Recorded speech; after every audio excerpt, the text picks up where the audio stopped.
Jay here for Stretford, Paddock, and this is Transfers Live. Joining me, I was going to say as always, but it's not as always, but joining me is my co-host, Joe Smith. As always. As always. Feels like it's always. It feels like we've not done a video for ages, but we actually did one last night, didn't we? We did a watch-along. Yeah, we did do a watch-along. That seems like years ago. It does, doesn't it? Yeah. How's that happened? I don't know. Maybe it's because that game was, whilst a 3-0 win is always great, it wasn't the most memorable. Yeah. So we're here to talk about transfers, and as always, you guys get involved in the comments, get involved in the chat. Don't forget to hit like and subscribe as well. Now, as you may have guessed from the thumbnail and the title, the big news tonight, doing the rounds, is about Alex Telles. Left back extraordinaire, Alex Telles, no doubt. Yes. Literally our second choice. Transfer target as a left back. I don't know if it's the transfer news or the lack of air conditioning in this room. I'm hot. You're hot for Telles? I'm hot for Telles, hot for transfers, and just hot in real life. How many layers have you got on now? I've got a lot of layers, and this is a Paddock jacket, Jay. Have you got a t-shirt underneath the shirt? No. Right, okay, good. Sorry. It's all right, don't apologise. But it's not just me that's heating up. It's Manchester United's transfer movings in this window, isn't it, Jay? He's such a pro, isn't he? The way he does it, man. He keeps it going. It's just, segment after segment. Tell him how it is, Jay. Yes, the latest sort of twist is that super agent, and I use the term lightly, but I think it's appropriate in this scenario, Jorge Mendes is one of several parties, which is just the last thing you want to hear, several parties who are due a hefty cut of Alex Telles' sell-on fee. So if Porto sell him, the likes of Jorge Mendes and also the other agency, Pini Zahavi, will get a cut, I think, around 15%. They'll split 15%. So that means Manchester United are going to have to pay more because Porto don't want to take that hit. They'll want United to cover it, which is where this sort of £6 million extra, if you will. This sort of ball of anguish. Ball of anguish, yes. Tossed around some of the highest boardrooms in the land at the moment, isn't it? Absolutely. You have it. No, we don't want. You have it. Like volleyball or something. It's like a volleyball of anguish over the agent's fees. That's a bit of a sticking point in a minute. Now, we know that with Telles, Manchester United are in for him. He comes from Porto. He's a very talented player. He's scored lots of goals last season. Obviously, we do need reinforcements. Even our own left-back has said that in Luke Shaw. Has said we need to sign players. Do you think he knows who we've been linked with, Luke Shaw? I don't know. I mean, I'm guessing he does. He'd have to sort of bury his head in his hand. He probably just thought he was like Sancho, didn't he? Yeah. He's like, we need new players. Oh, we've signed Telles and not Sancho. Yeah. Shit. Oh, no. I can play left centre-back. Remember, guys? Remember? Remember me? Yeah, it does seem a bit like, getting someone to come in and take your job off you. But Luke Shaw summed up a lot of feelings when he said we need to sign players. Everyone agrees with that. Yeah. Telles looks like, at the moment, the most likely next signing for Manchester United. We will get to other targets. And, of course, as Joe just mentioned, Jadon Sancho and what is happening there, if anything is happening. There's a little bit of update, if I can call it that, but we'll get to that later on. Get involved in the comments. What you think, guys. Do you think it's fair that we pay a little bit more? Is it worth, I think it's around the £25 million fee for a player like Telles. And that's including this €6 million. Well, I think people are saying, like, when you look at wages and all everything else piled together, it's around mid-30s, 35. Towards I've seen it go up to 48 million, which I think is the top end. But you're looking around a package of around 30 million for a player that's going to arguably come into the team. So let's talk about the £6 million agents fee thing then. Yeah. Because we've got a poll up on the Facebook as well if you want to get involved. On Twitter, sorry. It says, will Manchester United sign Telles before the transfer window closes? Give us your opinions on that. Again, over on @Stretford Paddock on Twitter. Give us your opinions. We'll be checking in on that as we go along. This £6 million agent fee situation. I mean, presumably, almost all transfers come with these agents' fees. Yes. Now, maybe because it's a smaller transfer, like it's not this sort of big money, 50, 60, 70 million transfer. As a percentage, it seems higher, but surely all of these deals are done on a percentage basis for the agent's fees. So this £6 million is, I mean, where has that come from, do you think? I think when they've sort of gone into the deal and they've looked at it and during the negotiations, they've realised that, okay, how much is it? What's his sell-on clause? What's his, is there a buyback clause, which obviously puts off Sergio Reguilon? And it's come up and it's saying that, well, listen, 15% of his fee goes to previous agents or people that third-party ownership or whatever you want to call it. So United have to cover that. So I think initially United were looking to pay around 18 million, 20 million. Now it's up to £25 million, which may be a sticking point. We'll have to see how this develops over the next day or two because it looks like Telles is likely, but again, we've said that before, haven't we, with players? At one point, we were saying Sergio Reguilon was likely, and then Real Madrid refused to budge on the buyback clause, and Spurs said, we'll have a bit of that. Yeah. So a lot of it depends on whether this fee is that much, or this extra matters that much to Manchester United that they say, we say, no, we're not having it. You can see from the graphic, it says Jorge Mendes is one of several parties due a hefty cut of any fee for Tellez, adding a layer of complication to proceedings, just what you want. Mendes is involved in the deal as an intermediary. He was when the Red Devils signed Bruno Fernandes from Porto in January. So Jorge Mendes, he's like one of the top agents, isn't he? He's probably is the top agent, I think. Yeah. I know everyone goes on about Mino Raiola, but I think Mendes is like the... Mendes is Ronaldo as well, isn't he? Yeah, he's Ronaldo, and I think Ronaldo bought him in Ireland, didn't he? That's how close them two are, as you do, for his birthday. Do you know that as well, that Mendes is involved as an intermediary, as he was when we signed Bruno Fernandes? Imagine being such a big agent that you don't even have to be people's agent to get a cut of their deal. You're just getting involved. Swan in. Oh, what's going on? Transfer deals, guys. I'll sort this one out for 10%. What do you mean, George? You ain't got a contract with me. You're not my agent. I think you'll find I'm everyone's agent if I want to be. Come on, George. Have a day off. Sean Williams, do you like Moston J? I love all parts of Manchester, some more than others. Ross Murphy, good old Moss. Ross, even, who's your mate, wasn't he? Complimenting you last night. I'm sick of this waiting. The transfer business should have been done earlier so the manager can work on them on the training ground even, and take them to the new season. Does it concern you that, the transfer window's closing, games are coming thick and fast, and we're still messing about with transfers? Of course it concerns me. It's ridiculous. Someone said Jay with a fake laugh. My laugh's real. No, that was a real laugh. If it better have been. Don't give me fake laughs, Jay. I'd rather you didn't laugh at all than you give me a fake laugh. Thanks for getting me in trouble. I don't know why I read that out. No. But yeah, this whole... Sorry, Porto, yeah, but I think there's a bit of a mistake there. He says, I just noticed Bruno Fernandes from Porto. Yeah, Sporting Lisbon, lads. Well spotted there. Yes. But yeah, the fact that we're taking that long with everything, and the fact that everything drags on to the end, as we saw with Bruno Fernandes famously in February, which, his first game was the 2nd of February, I think, because the transfer took right to the end of January, which you could even say that was a transfer from the summer, which dragged on to January, and then dragged on till the end of January, like the Jadon Sancho transfer, which we'll move on to in a bit. That's a transfer from last summer that, it's dragged on this summer, isn't it? We're not going to happen. And then, next summer it'll be then. And it's even dragged on now. This is dragged on for like over a year. 2 transfer windows it's dragged on for. We're seeing the same with Alex Tellez. We saw the same with Reguilon as well, to the point where we couldn't get that deal done. We couldn't work our way around that buyback clause. Everything just takes so long every single time. Mark H says, hey guys, I'm from Cardiff. My dad's family is all from Langley originally. You guys from near there? Sort of, not that far away. Go past it on the Metrolink sometimes. It's one of the stops. What Jay likes to do, he just gets an all-day pass on the Metrolink. You just do the full loop, don't you? I do. I just sit on it with my sandwiches. Take me round, tram driver, don't you? 14 Marmite sandwiches, that'll last me 8 hours. You've not seen Langley at dusk. You've not lived. Yeah. Guys, get involved in the comments. People saying about Matt Judge. People are talking about Matt Judge because Patrice Evra spoke about Matt Judge in a fairly negative way, saying that someone said Met doesn't go to Langley. I thought he did. I thought one of the Sean's stops. done you. It does, doesn't it? Sean has I'm actually going to look. you I'm out. going to look at this unless it's a different office, Langley. I'm going to say it now. No one wanted me to tell you this. This office is based in LA, California.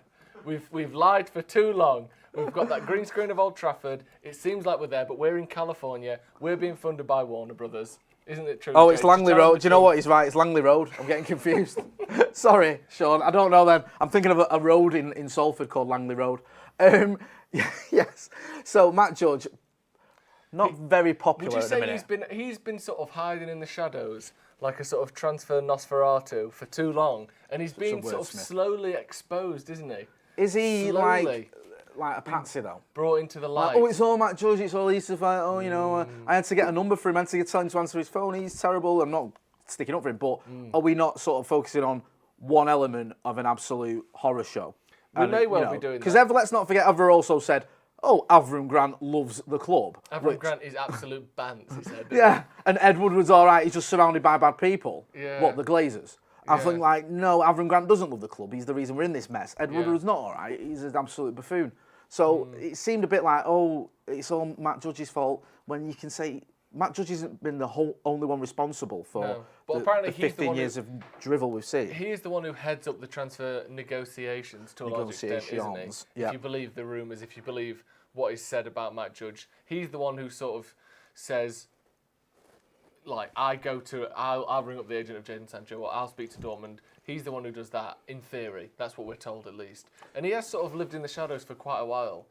People, you've heard of him, but he's never had, like, a mainstream... there's never been a mainstream understanding of who he is, what he does. I've never seen an interview with him. I've never seen him on the front page of newspapers. For the first time I saw it was the Daily Mail, I think, tonight, or this afternoon, tweeting, who is Matt Judge? What is going on with him, picture around his face that was sort of walking into Carrington behind Ed Woodward. It's the first time I've seen a light shone on, like I said, potentially some sort of scapegoat, potentially he's just one part of a bigger picture. But I've never seen as much scrutiny on him specifically as I have done in the last few days. No, I agree, and I think Everett's sort of done that. And you have to wonder that, why all that focus on? Is it just because Everett got annoyed at that call? Sorry, go on, back to that comment you just had. I was going to read it out if you'd let me. Games Gomez, he said, I'm a Porto fan. It's sad seeing Tellez leave. Oh, well remembered. Obviously, Porto fans getting involved in the comments. If you are a Porto fan, feel free to let us know what you think about Alex Tellez. Do you think he's going to go? Are you sad to see him leave if he does go? There was a little bit of another twist to this. Yes, there was a twist. There was a twist in the tale again. Looking forward to this one. Because this morning there was reports that United are looking at an other left-back alternative to Alex Tellez should the Alex Tellez deal fall apart. There was reports that we're actually in for... Forgive me ahead of this because my pronunciation is shocking. If it's so bad, I won't forgive you for it. Right, it's Nicolas Tagliafico, the Argentine left-back. Hey, I'll take that. From Ajax, 28-year-old with 25 Argentinian caps, I believe. Yeah. Scored 5 goals last season, if memory serves. If it does. So, I mean, I don't know how true this is, but now reports coming out, that could well be United just putting out some stories so it makes Porto think, oh, hang on a minute, we can't play too much hardball because they might go elsewhere. It may just be complete paper talking and it's nonsense. Or it may be genuinely United saying, okay, if we don't get him, we need to get someone else. So let's keep our options open. Who I think Manchester United's scouting department is? Because I've heard of all of these players who've been mentioned, linked with. I've heard of Upamecano, I've heard of Tellez. Leave that on and we'll read it in a minute. I've heard of Reguilon, I've heard of Sancho, all the people. Do you know what they all have in common, Jay? Go on, tell me. They all got Team of the Season cards on FIFA last year. That's what our scouting department do. They sit at home in lockdown. They can't go watch matches. They've been playing FIFA. That is it. Wan-Bissaka got a Team of the Season the year before we bought him. Harry Maguire got a Team of the Season the year before we bought him. Bruno Fernandes got one. That's it. That's what I've just worked it out. Our scouting department just plays Ultimate Team. I'm not joking. When Ed Woodward said we scouted... Dean Henderson got one last year. I know he was already a United player, but we wouldn't have brought him back if he never got that Team of the Season. There you go. That's it. I've worked it out. They just play FIFA the shit. The fact is that you're saying that as a joke, or well, perhaps, and I'm actually thinking that it could be true. Is it off a joke? Yeah, it could be true because I have that little faith in our scouting department, if it even exists. Over on the Twitter, Johnny says a midfielder and a fullback. We only need to add a 35-year-old goalkeeper, and it'll be 2018 all over again. That was a glorious summer, that wasn't it? Blueprint. When we finished second to City by 19 points, and then we went out and bought Fred Diogo Dalot, who looks like he's leaving, and Ligue 1. Yeah, not great that summer, and it's not been great so far this summer. Donny van der Beek, great signing, positive one, but you're absolutely deluded if you think he's going to be enough. Did he get a Team of the Season, Van der Beek? I'm not sure he did. I just think Ollie had enough, and Ollie just rang Van der Sar and said, let's just get this deal done, because I'm sick of waiting for these clowns to do anything for me. Moving on to Jadon Sancho. Yes. We'll go a roundabout way and go via Ismail Assar, because apparently Ismail Assar, now we've been linked with him. Van der Beek did get a Team of the Season last year. There you go. He's on it. He knows. It's not bad theory, is it? It's as good as it explains more about what the club are doing at the minute than any other theory I've heard. Don't do research. Just guess.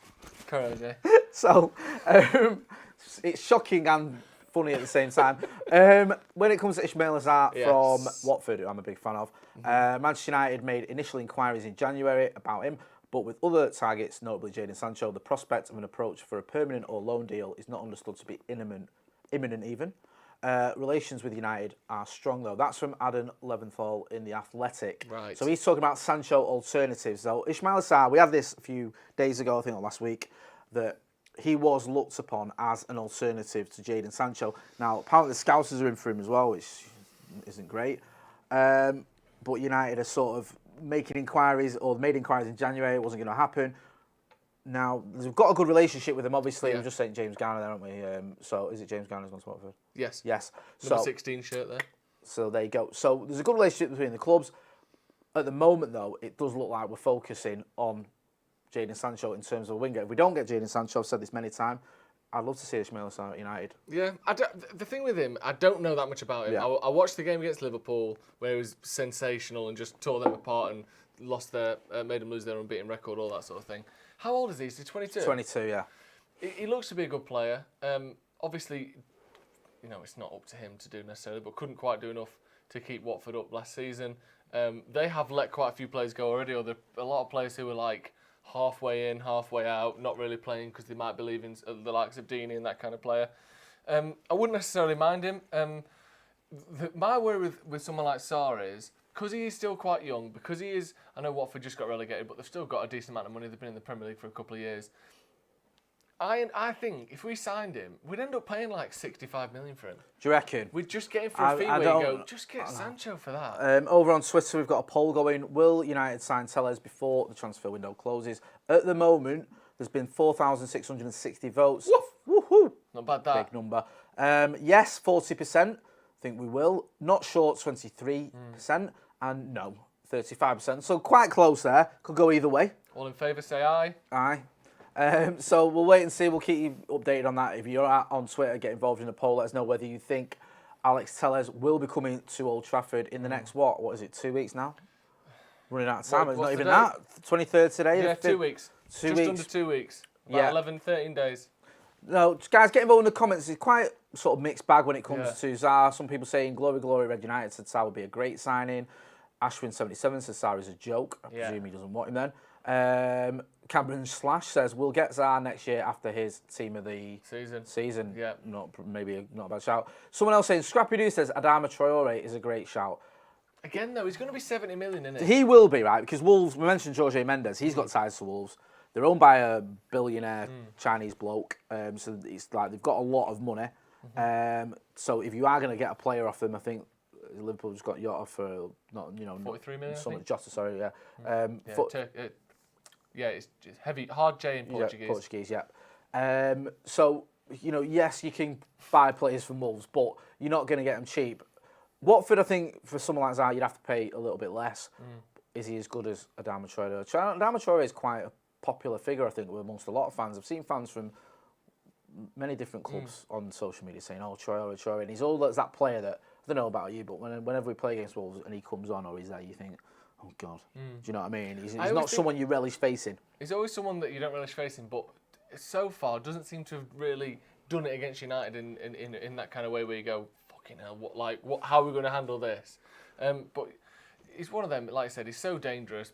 But let's imagine a situation that happens, I would say, 20 weeks out of 38, or maybe even more than that, where we've got a deep line defence against us. Sorry, just get that off. A deep line defence against us. That's absolutely irrelevant. Apparently Chelsea have signed a new goalie. Right, deep line defence is against us. Let's imagine it's someone like Burnley or someone like that, and you've got Adama Traore on the right hand side, sort of camped on that sort of edge of the 18-yard box. Just stop that there. Sorry, go on, keep going.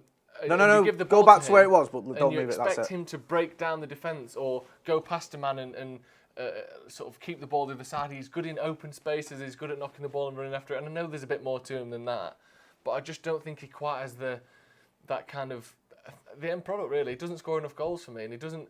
I don't see him for the price he would cost. I don't see him changing the game as much as Mason Greenwood does. That's a fair comment. Someone there, it was just a comment I saw from Manish Mohan, says, what do you guys think about Milinkovic-Savic? We were linked with him a couple of years ago, wasn't we? I think that's been and gone now. Yeah. That chance. I remember speaking to ex-United player Bojan Djordjic, who was raving about him, and at one point it looked like we were going to be in for him, but I don't think that'll happen now. And I don't really think he's the type of player or the level that we need. I think he's a decent player. I'm not sure he's going to move us forward in the way that you'd want. Guys, do get involved in the comments. Don't forget to hit like as well. Keep hitting that like button. Just looking at some other comments as well. Someone there saying it's not necessarily about transfers, but please tell fans to stop saying comment on football or stick to football. Oh yeah, I've seen about... Marcus Rashford done a tweet, and what pained me about this was, I know it's not transfers, but we'll talk about it anyway. He did a tweet about the work he's doing and helping, you know, kids who are struggling and all that sort of stuff. I think he quote tweeted as well. Sadiq Khan, who was like, "I'm a Liverpool fan, but even I'll admit that what you're doing is great," which I don't know why he had to say I'm a Liverpool fan. I think he was pandering, wasn't he? Of course he was. He was pathetic. Well, then what annoys me is you see like Liverpool fans and Chelsea fans going, "Oh, Marcus Rashford, fair play to you, what you're doing, you know, it's great." And a lot of United fans saying, "Focus on your football." Like Marcus Rashford isn't skipping training because he's dishing out meals in the school cafeteria. And also, like the amount of football players who obviously have his position or have a similar position to him who don't do this sort of thing. No. And people aren't one-dimensional. You are just a job human beings. He's got some time to use his platform to make a change. And I know overwhelmingly the way that he's been responded to and the feedback he's had from that has been positive, and it's been people praising him and that sort of thing. But whenever it's like, stick to football, stay out of politics, fuck off. What? Oh, sorry, you're not allowed to brush your teeth because you ate some food instead. You're only allowed to drink coffee, you're not allowed to drink water. Stick to like, we're all one thing. It's like, you know, you can't really win, can you? You know, footballers get stick for going out and doing things he shouldn't be doing, and you've got a guy who's just an absolute hero, and he's getting grief for that. It's like... Yeah, if you see him putting whites on and he's going out to bat for Leicestershire, then you can say stick to football. If he's decided to start doing another sport professionally, you can tell him to stick to football. If he's trying to help people, young, vulnerable people, you can't say stick to football. You can fuck off. Anyway, how immense did Mason look when he came on? Very good. Have we got any more transfers, Jay? Sorry. Yes, we have. It's okay. I enjoyed that. Fabrizio Romano, I don't know if you've heard of him. Apparently he knows a little bit about transfers. He knows honestly, Jay, I'm going to say it, he knows too much about transfers. Do you know he's gone to like 1.9 million followers now? I'm sick of him. Like, when we had him on the channel not that long ago, and he just made 1 million followers, and we're like, oh, well done on Twitter, you've got 1 million followers, and now he's doubled it in the space of 3 weeks by knowing what's going on with him. He's like, the Italian Stephen Fry, isn't he? Yes. Twitter by storm. Yes. Remember when Stephen Fry had like the most followers on Twitter about 15 years ago? It was funny. Anyway, like when David Hasselhoff was the most searched person on the internet. God. Crazy times.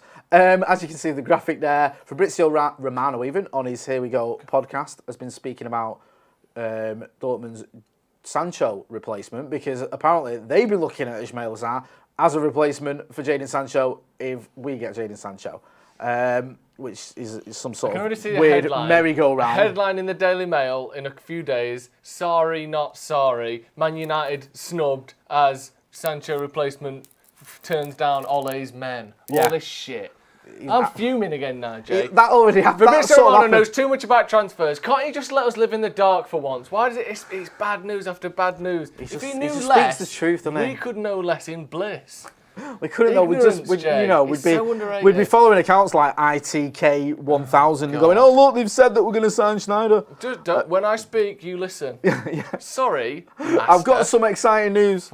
You'll never guess what I've just heard. What? Well, can't tell you, but it's great. Oh, okay. That sort of drivel. If Dortmund looked at Sarr, then they still want to sell Sancho, says Leachin25_G. Possibly. Yeah. But, you know, Dortmund, when they bought Bellingham, everyone said they bought Bellingham because Sancho's leaving. That's why they've got Jude Bellingham. That'll get us a cut price deal on him. We let them have Bellingham, so they'll let us have Sancho. Do you remember that line? And none of that happened because there was no conversation between Manchester United and Dortmund about Jude Bellingham. It was completely irrelevant. And Jude Bellingham's there playing well, and obviously Sancho is as well. Scored the other day.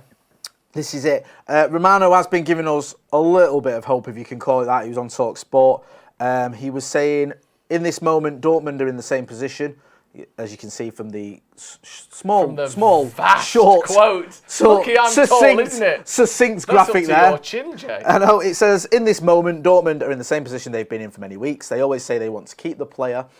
If United don't want to pay the £120 million or euros asking price, at the moment it's very complicated because Manchester United haven't made any moves in the last hours. They either have to pay the €120 million or the player will stay this season. I am told that Manchester United is still in talks with his agent, so the deal isn't completely off, but we will have to see developments. Now, that's not Jay.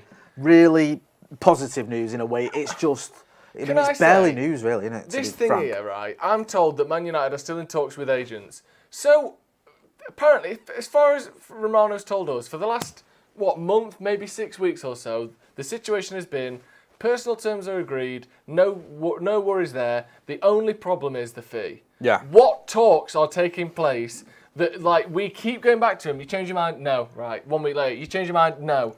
That's a really good question because this is the thing that I've always been confused about. Because I'm in the opinion now, and you know my opinion is that we won't get Jadon Sancho this summer. I want him. I'd love to see him at Old Trafford. I just don't think we will. And that's not just because I've just decided that. When we spoke to quite a few German journalists, they've said the same. I know they're not all infallible, but we spoke to, Florian Plettenberg, we spoke to Patrick Berger.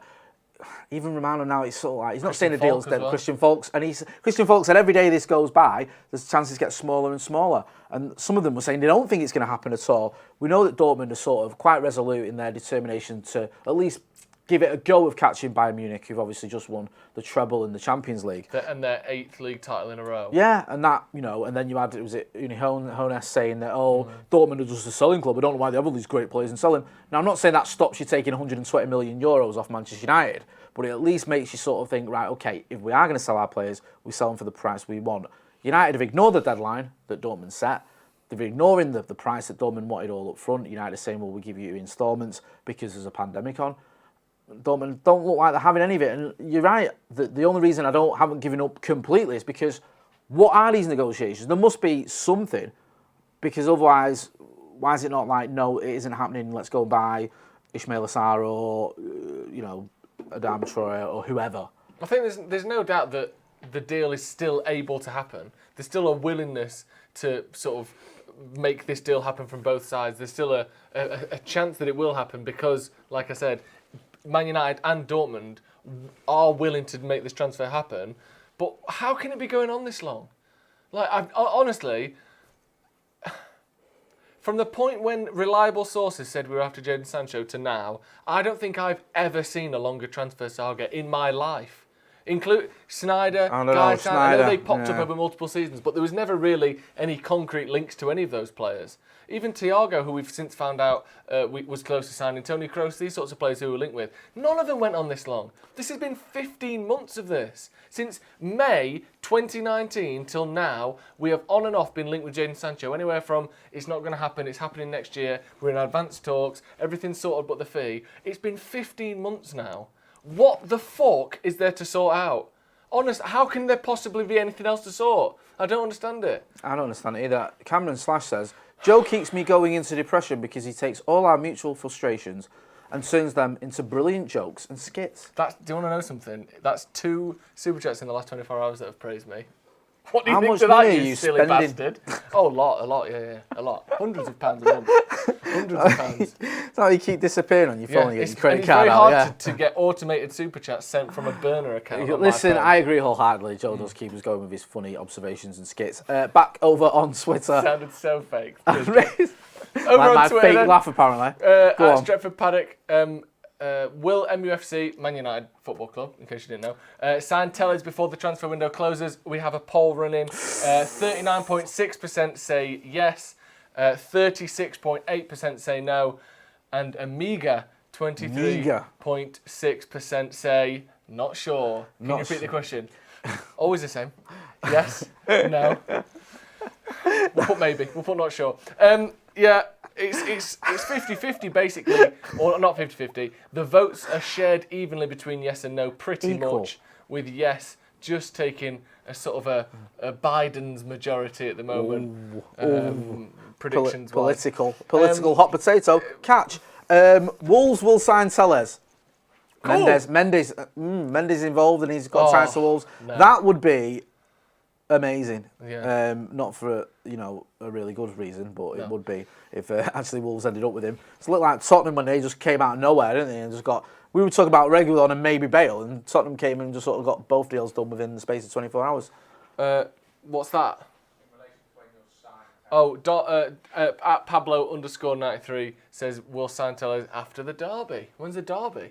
I'm not I ain't sure. got all the dates Ross Murphy says, this is just turning into the Joe show here. Keep it coming, If boys. Joe left Stretford Paddock, we'll all file a petition to bring him back. Also, no one at Stretford Paddock that can take over late night live than Joe. Absolutely true. If he wasn't here, that show would not be getting made. That sounded like an insult the way you said it. What? It was a compliment. Like I agree with Ross Murphy, who was paying you compliments last night. There is no one who can take over that show. And if he left, I'd sign all that the petition. people who hate me are sat there going, what the fuck? At least the people who hate me have got more money than the people who... No, less money than the people who like me. I don't know. So now you've called all the people that hate you poor. We'll move on. Also in the comments we've got, if we are satisfied with only getting top 4, this is from Tom James England, why do we make so freaking hard to achieve even that? Are you concerned that if we don't sign anyone, top 4 is out the window? Yeah, definitely. Do you think? Not just... And I'll mention people like Everton and Wolves who have both improved, not because I think they'll necessarily finish above us, but they're more likely to take points off us this season than they were last season. Yeah, I get where you're coming from. And the other teams around us, we did so well against City and to a lesser extent Liverpool and Tottenham and Chelsea. We did so well against the teams in and around us and Spurs as well that we ended up winning or staying above these teams basically by taking points off them. Like if we hadn't beat Chelsea twice, we could have beat 2 other teams. But if Chelsea had 2 more wins, they may well have had better goal differences and finished above us. I'm curious, what is this I'm looking at? Sporting. What, on the 18th of October? Because he said the derby. It's on the 18th of October. So we're not buying them after the derby then, are we? Thanks for that. Very helpful. Joe, if Jay goes to sleep, will he be called Jay-Z? See, you get compliments, I just get questions like that. Will I be called Jay-Z if I go to sleep? Yeah, it would. Yeah. It's a fair question. I don't know. I'll leave that to the people that are still awake. Guys, do get involved in the comments and do hit like as well. And don't forget to hit subscribe. We'll put a link in the chat to subscribe to the channel if you're not already doing so. Let us know what you think. Are we going to get Tellez? Are we going to get anyone else? Are we going to get Jadon Sancho? Is what Joe has called the longest running transfer saga he can remember at Manchester United. For any club. For any club, anywhere. In the comments, can anyone remember a longer transfer saga from the point when reliable people said we were after the person to the point we are at now with Jadon Sancho? I believe it's 15 months. Sean Ralph, anyone up for a J and Joe Uncensored? The Dons of the channel. Sorry, McCullough and Howson. This is it. Well said. This is essentially it. Yeah. There's no censoring here. It's live. Yes, this is live. Unlike McCullough and Howson Uncensored, which is heavily censored. It's the only show on the channel that is actually censored. That's why it's not live. Yes, it's why it's not live. But this is genuinely uncensored. Yeah. So, I mean, you were saying there, other teams are improving, and we've seen that. That's a big problem this summer as well. Has been the fact that even teams that don't usually strengthen that much in the summer, like Spurs, don't tend to do much in the summer, do they? They've sort of had the similar team for like last 5 years, and then they had 1 or 2. They've gone a bit. Doherty, they've got Bale. They've got Reguilon. They're now looking at Skriniar as well from Inter Milan. They're now looking at who else was it you just mentioned that they're looking at as well? Tottenham. No, it was Wolves looking at Tellez. But yeah, I mean, Liverpool was so far ahead of us, finished 33 points ahead of us, have gone out and just got Thiago Alcantara, Diego Jota as well. City, no surprises there, have gone out, they bought Nathan Ake and Torres and other players. They still have to Koulibaly as well. Still have to Koulibaly. Chelsea have gone absolutely berserk. Yeah, even Arsenal have sort of got it together a little bit with the signings of Gabriel and Willian and someone else. And they've also extended Aubameyang's contract. Which keeping hold of him, was a massive boost to them. So you've seen all your rivals or teams that are around the top 6 strengthening, and we're still sort of going through, as you mentioned, this sort of ongoing saga. Moving on to outgoings. Quickly before we do move on, someone's saying the return of Neymar to Barcelona has gone on slightly longer than Sancho to Manchester United. That may be true. Very good point. That's a very good point, but right up there. You think this is right up there with that? I think it's as long as I've ever seen. Do you think, though, it feels longer because you're in it? Do you know what I mean? No. It's genuinely just dragged on. But we've had a lot of transfers at Man United down the years, and none of them have seemed quite like this, have they, to me? No, I look back at what I thought were sagas of Gabriel Batistuta. It lasted for about a month, if that. This is, like you said, lasted for 2 years or whatever, or a year and a half. 15 months. 15 months, which is just ridiculous. In terms of players leaving Manchester United, and guys, don't forget to hit subscribe, don't forget to hit like. Chris Smalling, which is becoming a little bit of a saga, if we're being honest. Oh. Chris Smalling to Roma, it looked like he was going to go a few weeks ago. He'd said goodbyes, he wasn't training with everyone, he was going, and then there was a problem with the transfer fee. United wanted around 20 million. Roma were like, no, we're not paying that. So he's still here. The latest is from Romano in The Guardian. I'll tell you what he gets about that for a bit. Then he's on TalkSport, he's in The Guardian, he's doing his own podcast. He's on Stretford Paddock. He's on Stretford Paddock. He's always replying to tweets. He doesn't sleep. He says Roma are stepping up their pursuit of Chris Smalling and are expected to submit a second bid for the 30-year-old this week. A first offer of 11 million was rejected out of hand by United, who are hoping to bolster their transfer budget with at least 18 million. Thoughts on that, Mr. Smith? My thoughts on it are that he will go eventually. Yeah. Roma's manager, or I don't know if it was their manager, it was certainly someone high up in Roma, literally came out and said the other day, we're not happy because we haven't got Chris Smalling. We miss him, we love him, we were trying to sign him. You don't see that. I can't even think of a time when I've seen someone so brazenly sort of caught the player of another team. Someone was saying, sorry to interrupt there. So Josh Cook saying Van Nistelrooy was quite long. He did his knee, though, didn't he, Van Nistelrooy? Yeah, there was a different. There was a big gap in that because we knew we were waiting to see how he recovered from a knee injury. I think we'll sell Chris Smalling. I think he's one of the most saleable assets we've got at Man United. I think in terms of interest shown for him and ability, and I'm sure his wages are too high for most clubs, but I don't think they're quite as high as some of the people that we've been trying to get rid of compared to how good they are. I think he's the most sort of packaged, here's a player that's quite good, he's 30, but he's not that old. His wages are 150 grand a week instead of 250 grand a week. I think he's sellable and desirable enough to go, personally. Did you agree with any of the comments that he could still get into this team that were doing the rounds after the Palace game? For me, he'd be our fourth best centre-back. Which, if he's happy to be our fourth best centre-back, then keep him. I think you'd have Lindelof and Maguire, or maybe buy in Maguire, and then after those three, you've got Smalling, I would say. I mean, Tuanzebe, we're not sure. He's been injured since when? January? It's really weird with Axel, isn't it? Because he went to Villa and absolutely had a storming season there, helps him get promotion. Yeah. Came back to United. I think Villa wanted him back, and United said no, Ollie wanted him in the squad. Was in and around the first team, and then had, like you say, got an injury that sort of kept him just sidelined. Unknown injury Forever. It feels like it's literally been about 8 months. It does feel like that. Remember when Gary Neville got injured against Bolton? It was like back in 3 weeks. And he just almost never came back. It's like, I'm not saying that can actually happen with Axel Tuanzebe. I'm still expecting Gary Neville to come back. Yeah. A couple of years ago, I saw him race Jamie Carragher across the football pitch. He looked like he's coming back to fitness. He looked better when he was doing that than he did against West Brom for his final game. So Chris Smalling, I think I agree with Joy. He's not going to get a game. It's slightly concerning, though, isn't it? I don't know, where do you stand on it? Do you think it is concerning? Do you think United are doing the right thing, that we shouldn't be taking less for him? Or do you think you just let him go and just get, even if it's 15 million, does it matter if you're not going to get anything else for him? Well, where do you stand on this? First of all, Cam, can we just bring the smaller thing back on the screen just so people can see what we're talking about? With Smalling, I do think, because like I said before, he is actually worth something. He's a good player on his day. He's proven himself in that league. He's a worthwhile asset for, dozens of clubs in Europe. I think it isn't unreasonable to expect 18 to 20 million for him. And I think we should probably hold out for that because, like I said, I do think we'll get it.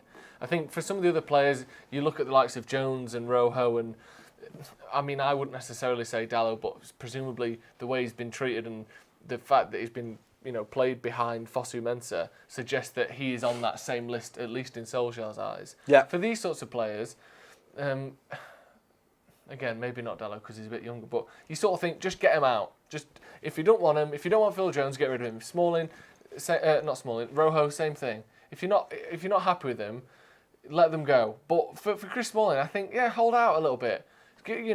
Assuming we do sell him in the end, don't not sell him because we were waiting for 18. They only offered 15. Yeah. But he's worth a bit of money, Chris Smalling is. And for too long, United have just had their pants pulled down transfers-wise. And actually, I don't want to phrase it like that because saying that they've had their pants pulled down suggests that the action was taken by the opposition club, by the negotiations of the other team. They pulled our pants down. They got our player from us. We're shit at selling players. Add that to the list of how bad we are at buying players. No wonder it's like, oh, we only got 3 million for Chicharito. Do you know what? I'm so glad you said 6 million Chicharito. or something. And it's like 27. You know what? You've actually done me a favour, because it ties in nicely with the sort of the Telles thing and that paying that extra 6 million. Because do you remember like when we were in for Hazard, and Fergie apparently was like, I'm not paying 6 million agent fees when I only paid 6 million for Chicharito's transfer, and apparently that's why we walked away from the Hazard deal, which was probably a mistake.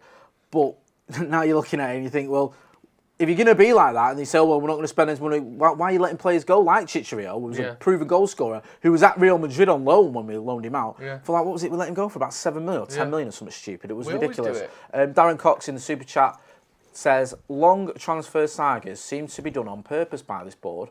When was the last time United made early signings and then declared, that's all our transfers done for this window? Do you know what I think that was?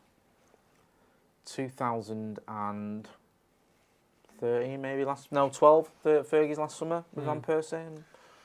Was that it? I don't know, I can't even remember, to be honest. In fairness to, I don't know who this is in fairness to, it's quite uncommon for any club to just literally get all your transfers done in August. Especially in this season where we've had the pandemic. June or whatever it would when we've had this smaller window, you've had the season extended, it starts, everything is upside down, so I get that. The problem we've got is when you're sort of seeing other clubs getting things done and we're still not, and we're playing football matches with a weakened team or a squad that needs refreshing or adding to it, it's extremely frustrating. You look at the likes of Chelsea, who have got a lot done this window. Even they haven't gone, right, we're done. They're still after Declan Rice. They've only just got Mendy over the line as well. So I agree with your point in terms of we need to be getting transfers done sooner. I think it would be a lot to ask to say, get them all done in the first month of the window and then put a press release out, we are not signing more players, we're trying to bed these in. That's unlikely and unusual, but you're exactly right with your point about why can't we get them done sooner?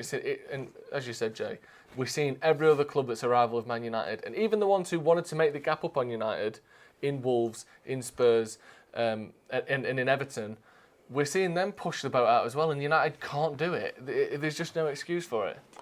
Just finally, before we wrap up, talking of outgoings, and a lot of people have been talking about some of these players in the comments. And guys, don't forget to hit like as well. Keep hitting that like button and subscribe if you're not doing. Dharmesh Sheth, who's on Sky Sports and other places as well. This is one of my favourite sentences ever written, by the way. I can't wait for you to say this.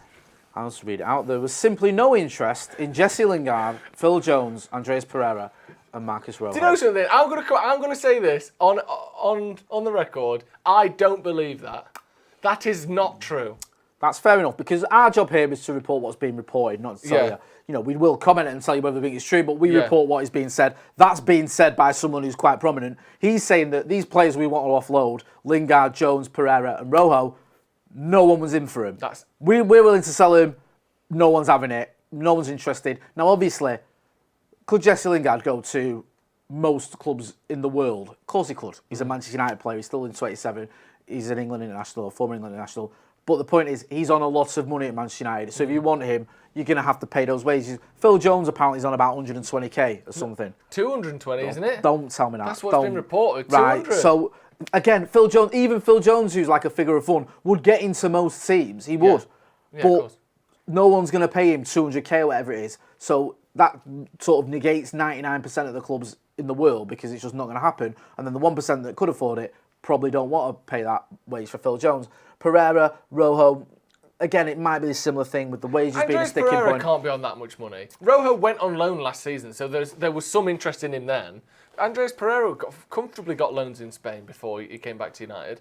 I think this story is one of those, like, as you said, if you take wages into account, it becomes a much more difficult proposition. Certainly for the likes of Jones, who's a bit older, he's proven to be injury prone, he's on huge wages, I get it. It's going to be difficult to get these players out of Man United. But we got Sanchez out, and the idea that there is no interest in them, for me, that seems like it's open season on Man United, and as much as we've criticised United and all that, I don't like to openly criticise a huge raft of players like this. It's just, we can say what we want about Man United at the minute. Let's slag them off. Let's say not only can they not buy any players, no one even wants their bag of shit players. I think, to me, this just is just I can't believe that would be true, that no one would want Jesse Lingard in their team. In that vein as well, United Report on Twitter have said that United's demands for a substantial fee for Sergio Romero on top of his £90,000 a week wages have been a deterrent for a number of interested parties. That's come from James Ducker in the Telegraph, and the United Report have tweeted that out. I mean, that's another one, isn't it, where you think Sergio Romero walks in again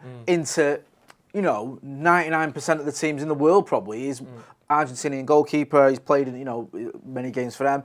He's a fantastic goalkeeper. But his wages and the fact United want a fee, yeah, it's a sticking point. The wages are going to be difficult, and trying to get a fee is going to be difficult. But I'm sure there are plenty of teams after Sergio Romero. He's proven himself to be one of the most reliable second-choice goalkeepers in the world, and we were willing to pay 90 grand for him. I know that we pay stupid money for players, but there are a lot of teams with a lot of money who, for a very reliable second-choice goalkeeper, 90 grand a week isn't ballistic money, is it? And also, goalkeepers are in short supply. Yeah. In terms of top goalkeeper, you look at Chelsea have got Kepa and goal who's useless. Yeah. I know they've gone out and bought one. And that's why they've got Willy Caballero. Yeah, it's not like there's loads of great goalkeepers everywhere. You go into sort of even mid-table teams in the Premier League, and some of their goalkeepers are a little bit, look at Everton, for example. They spent all that money. Jordan Pickford, is he reliable? I don't think he is. Particularly. Is Sergio Romero a better goalkeeper? I mean, look at Liverpool, arguably the best team in the world. Their second-choice goalkeepers. Who's it? Who even is the second-choice goalkeeper now? Who's trash, let's be honest. Yes, I did say that James Ducker in the Telegraph. We got to wrap this up. This is going to have to be it, Jay. Do you know what? We were just about under 2,000 as well. I thought we were going to get there.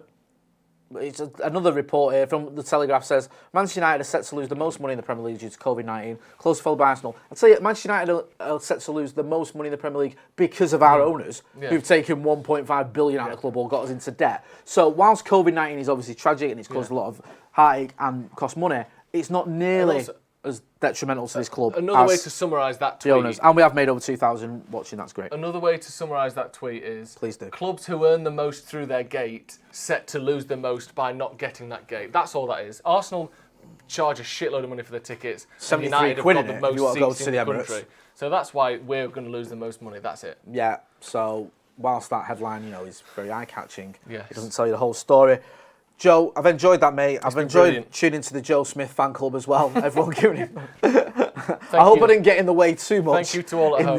In the Joe show. But as always, guys, thanks for getting involved in the comments. Thanks for getting involved in the chat and all the likes and everything else. In the morning, we'll have the paper talk. I think it's going to be your man Casey. We'll also have the Tier 1 podcast. We've got the Edgar and Kelly show. We've got a great interview. Great guest on the Tier 1. We've got another great interview. We've got a great guest interviews on tomorrow. the Edgar and Kelly show as well. We've got absolutely 3 banging guests tomorrow. It's going to be mint. If I didn't work here, I'd watch it.